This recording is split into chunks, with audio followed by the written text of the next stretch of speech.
नमस्कार दोस्तों, उषा की आवाज़ चैनल में आप सभी का स्वागत है। हमारी आज की कहानी है अवसाद। पोस्टमैन। आवाज़ से तनीषा चौंक गई थी। मई की झुलसा देने वाली गर्मी में तनीषा उन नींदी सी सोफे पर बैठी थी। उसने दरवाज़ा खोला और लिफाफा ले लिया। अंदर आकर उसने लिफाफे को उलट पलट कर देखा। एक कोने में प्रोफेसर गौरव लिखा था। अपनी याददाश्त पर जोर देते हुए तनीषा ने लिफाफा खोला। इसी के साथ एक धुंधली सी याद तनीषा के दिलो दिमाग पर छा गई। वह सेंट मैरी कॉलेज में बीए अंतिम वर्ष की छात्रा थी। तभी प्रोफेसर गौरव ने कॉलेज ज्वाइन किया था। वह हिंदी साहित्य विषय पढ़ाया करते थे। तनीषा शुरू से ही शोक एवं चंचल थी। मीरा के कृष्ण शोध पर चर्चा करते हुए प्रोफेसर गौरव ने कहा था, आज न मीरा जैसी प्रेमिका है और न ही कृष्ण जैसा चरित्र। आज का प्रेम निश्चल नहीं है, उसमें वासना की गंध भर गई है। इसका विरोध तनीषा ने बड़े जोरदार शब्दों में किया था। सर, प्रेम देश या काल से बंधा नहीं रहता। हर समय में हर तरह के लोग हमारे समाज में होते आए हैं। उस समय भी दुशासन और दुर्योधन जैसे लोग थे। तनीषा की बात से प्रोफेसर गौरव एवं क्लास के अन्य लोगों में स्तब्धता छा गई थी। इसके बाद यदा कदा प्रोफेसर गौरव तनीषा से मिलने का बहाना ढूंढते रहते। वह स्वयं को कृष्ण और तनीषा को मीरा समझने लगे थे। लेकिन तनीषा की स्पष्ट राय थी कि वह मीरा नहीं है, राधा बनने को तैयार है, क्योंकि पढ़ाई खत्म करने के बाद उसे अपने पिता को उनकी जिम्मेदारी से मुक्त करना था। इसी तरह उधेड़ बुन चलती रही और तनीषा की शादी पवन से हो गई, जो एक कंपनी में मैनेजर था। पिछले 5 सालों में तनीषा अपने घर, पति पवन और बेटे सोनू में इस तरह रम गई थी कि उसे किसी और के बारे में सोचने का समय ही नहीं मिला। फोन की घंटी की आवाज़ सुनकर तनीषा अतीत से फिर वर्तमान में आ गई। उधर से पवन बोल रहा था, क्यों, कहाँ खो गई थी? बड़ी देर से घंटी बज रही है। तनीषा ने अपने आप को संभालते हुए कहा, नहीं, बस यूं ही थोड़ी आंख लग गई थी। हाँ, कहो कैसे फोन किया? पवन ने शैतानी भरी आवाज में कहा। तो अब हमें आपसे बात करने के लिए काम ढूंढना पड़ेगा। तनीषा अब तक अपने आप को पूरी तरह संभाल चुकी थी, इसलिए उसने कहा, ऐसी बात नहीं है। आप अक्सर कुछ काम होता है तभी फोन करते हैं, इसलिए मैंने पूछा। तनीषा ने बड़ी सहजता से कहा। पवन ने बड़ी खुशी से उसे बताया, शाम को तैयार रहना, फिल्म देखने चलेंगे, खाना बाहर ही खाएंगे। तनीषा ने खुशी से जी अच्छा कहते हुए फोन रख दिया। फिर हाथ में दबे लिफाफे को देखा। एक मन हुआ कि वह इसे बिना पढ़े ही फाड़कर फेंक दे, लेकिन फिर अपने आप को रोक नहीं सकी और पत्र पढ़ने लगी। प्रिय तनु, एक लंबे अंतराल के बाद पुनः पत्र संबंधों को जीवंत करने का प्रयास कर रहा हूँ। आशा है तुम्हारा सहयोग मिलेगा। वैसे अब रिश्तों में ऊष्मा तो शायद नहीं रहेगी, फिर भी तपती धूप में एक तिनके सी छाया की उम्मीद तो कर ही सकता हूँ। कॉलेज में जब तुमसे आखिरी बार भेंट हुई थी तब महसूस हुआ था कि संभवतः नेह प्रवाह रुकेगा नहीं, परंतु इस विराम के बाद अंततः मन रूपी पक्षी ठौर ठिकाना ढूंढते हुए तुम्हारे नीड़ के द्वार पर दस्तक देने पहुंच ही गया। तनु। तनीषा का अंतःकरण तीव्र ज्वाला में जलने लगा। उसके हाथ भिज गए, आंखें लाल हो गई थी। वह सोचने लगी थी, यह प्रोफेसर गौरव कौन होता है उसके जीवन में जहर घोलने वाला? अरे, अब तो मान ना मान मैं तेरा मेहमान वाली स्थिति बना दी है। तनीषा की इच्छा हुई कि वह उस पत्र को आगे पढ़े बिना ही जला दे और खत्म कर दे उस अतीत को, जिससे उसका अब कोई संबंध रहा ही नहीं। लेकिन फिर मन में आया, आखिर क्या लिखा है प्रोफेसर ने, जरा आगे पढ़कर भी तो देखूं। और ना चाहते हुए भी तनीषा आगे पढ़ने लगी। तनु, मैं भूले बिसरे और बिखरे रिश्तों को पुनर्जीवित करने का प्रयास कर रहा हूँ। प्लीज निराश मत करना। जीवन बहुत क्षणिक है। मेरी आंखों के आगे अभी भी तुम वैसी ही शोक चंचल सुंदर लड़की समान घूमती रहती हो। तनु 2.5 माह के हिमालय पर्वत दर्शन, गंगोत्री यमुनोत्री से होते हुए कन्याकुमारी तक के लंबे प्रवास से लौटा हूँ। इस लंबी यात्रा में विचार था कि शायद मुक्ति पथ मिल जाए और शेष जीवन साधना, शांति और प्रेम से गुजर जाए। लेकिन अब ऐसा महसूस हो रहा है कि शायद शेष जीवन अधूरा ही बीतेगा।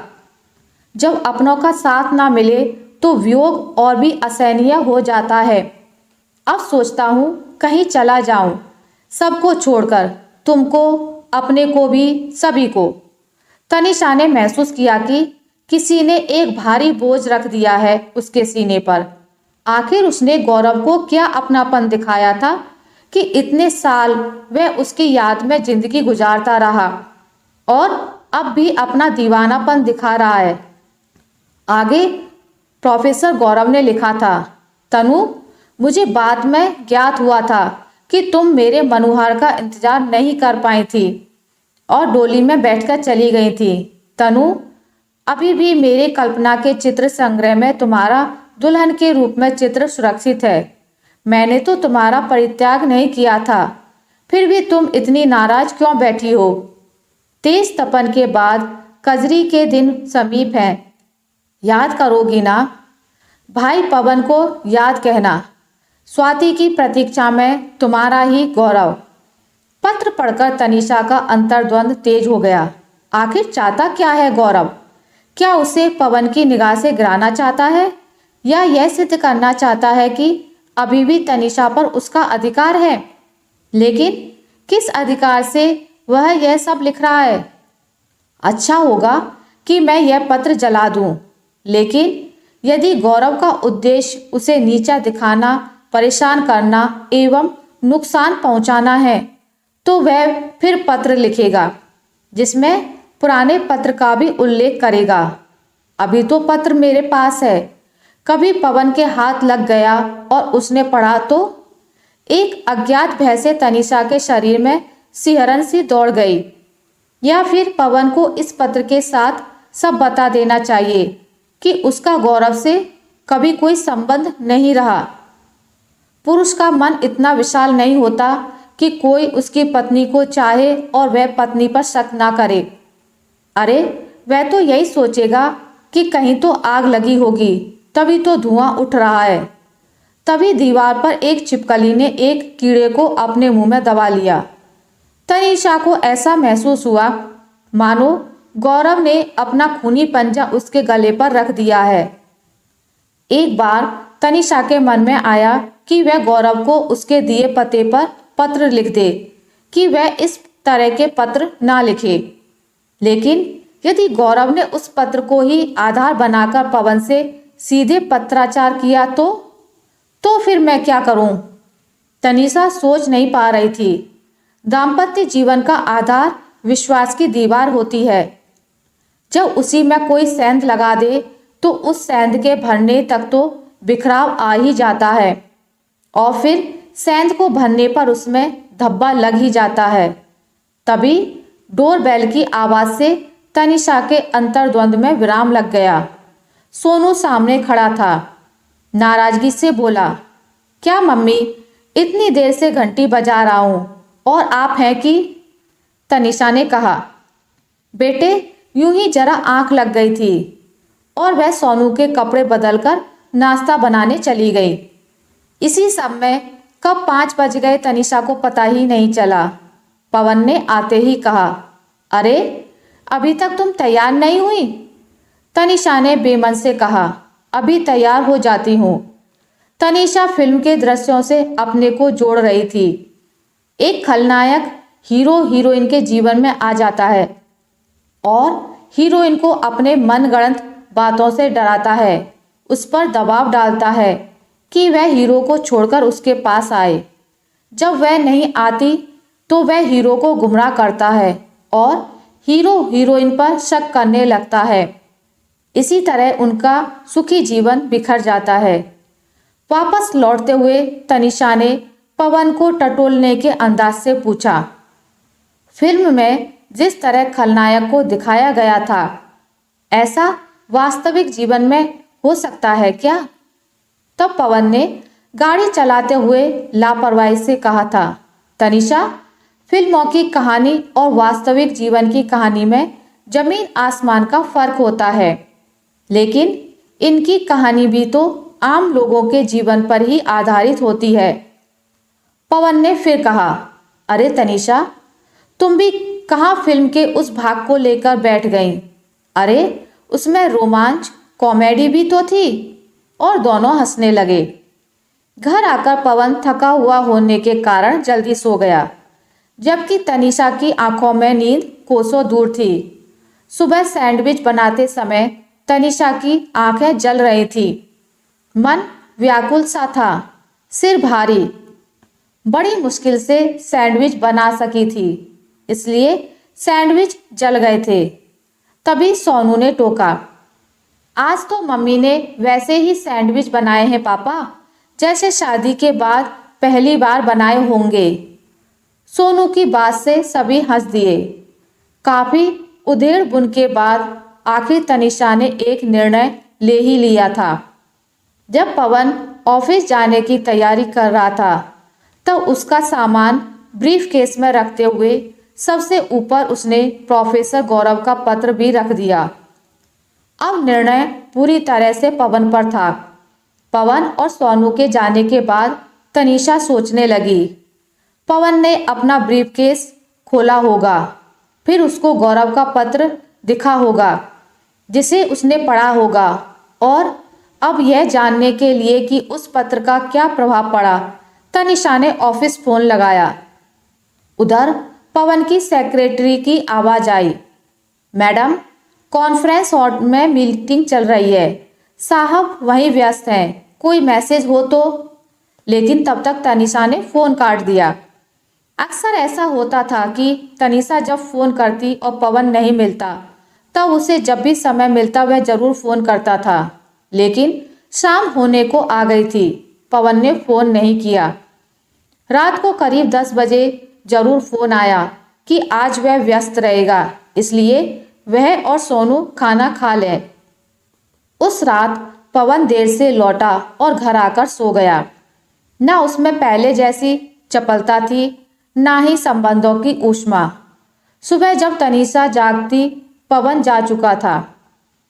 इस सब घटनाक्रम से तनिषा टूट गई। वह समझ गई कि पवन ने गौरव का पत्र पढ़ लिया है, इसलिए वह ऐसा व्यवहार कर रहा है। लेकिन जो भी हो, अब तो निर्णय उसी पर है। इधर रो रोकर तनिषा की आंखें लाल हो गई थी। इन 2 दिनों के घटनाक्रम ने तनिषा को झकझोर दिया था। रात को फिर पवन के देर से आने का फोन आ गया था। अगले दिन तनिषा फिर भारी मन से पवन के ऑफिस जाने की तैयारी कर ही रही थी। तभी पवन ने कहा, हाँ, तुम्हारा एक पत्र मेरे ब्रीफकेस में ना जाने कहां से आ गया। शायद सोनू ने रख दिया होगा। वह तो मीटिंग की व्यस्तता के कारण तुमसे बात ही नहीं हो पाई। वाह भाई, कमाल का आदमी है ये प्रोफेसर गौरव। तब तनिषा ने बुझे स्वर में कहा, सोनू ने नहीं, वह पत्र मैंने ही आपके ब्रीफकेस में रखा था। अब आपकी अपराधिन आपके सामने खड़ी है, चाहे तो स्वीकारें, चाहे तो घर से निकाल दें। पवन ने परेशान होते हुए कहा, ए तनिषा, तुम्हें क्या हो गया है? कैसी बहकी बहकी बातें कर रही हो? अरे मैं तो यह कह रहा था कि वह ठहरा प्रोफेसर और अपन ठहरे एक कंपनी मैनेजर। इतनी साहित्यिक भाषा तो आती नहीं। हाँ, इस पत्र से यह जरूर मालूम पड़ता है कि इस समय वह बहुत अवसाद और तनाव की स्थिति से गुजर रहा होगा। जब कभी मनुष्य के जीवन में ऐसी स्थिति आती है तो वह उम्मीद करता है अपनों से सहानुभूति की, अपनेपन की, और याद करता है उस अतीत को जो उसके जलते हुए दिल पर शीतल बौछारों का काम करे। तनिषा के सब्र का बांध टूट गया था। वह फपक फपक कर रो पड़ी और पवन के सीने से लग गई। पवन कह रहा था, पगली, इन 5 वर्षों में मैं क्या तुम्हें इतना भी नहीं समझ पाया? और फिर दाम्पत्य जीवन का मूल आधार ही विश्वास है, तो फिर क्या उस गौरव का यह पत्र हिला सकता था? गौरव ने यह पत्र बेहद भावुकता में लिखा है, लेकिन हमने तो उसे वास्तविक धरातल की पृष्ठभूमि पर पढ़ा है। तुम चिंता मत करो, गौरव को मैं जवाब दूंगा। उसे अपनी जिंदगी अपने तरीके से शुरू करने के लिए कहूँगा, ना कि दूसरे की जिंदगी में ताका झांकी करते हुए गुजारने के लिए। पिछले 2 दिनों से तनिषा के दिलो दिमाग पर छाए हुए अवसाद के बादल छट गए थे। पवन ने उसे अपनी बाहों में कसते हुए कहा, पगली, अरे तेरे आंसुओं से मेरा सूट ही गीला हो गया, अब दूसरा पहनना पड़ेगा। और तनिषा धत्त कहते हुए दूसरा सूट निकालने लगी। आशा करती हूँ आपको मेरी आज की कहानी अच्छी लगी होगी। अगर आपको मेरी ये कहानी अच्छी लगी है तो इसे लाइक करें, ज़्यादा से ज़्यादा शेयर करें, और अगर आप मेरे चैनल पर नए हैं तो इसे सब्सक्राइब करना ना भूलें। मिलते हैं एक नई कहानी के साथ, तब तक के लिए नमस्कार।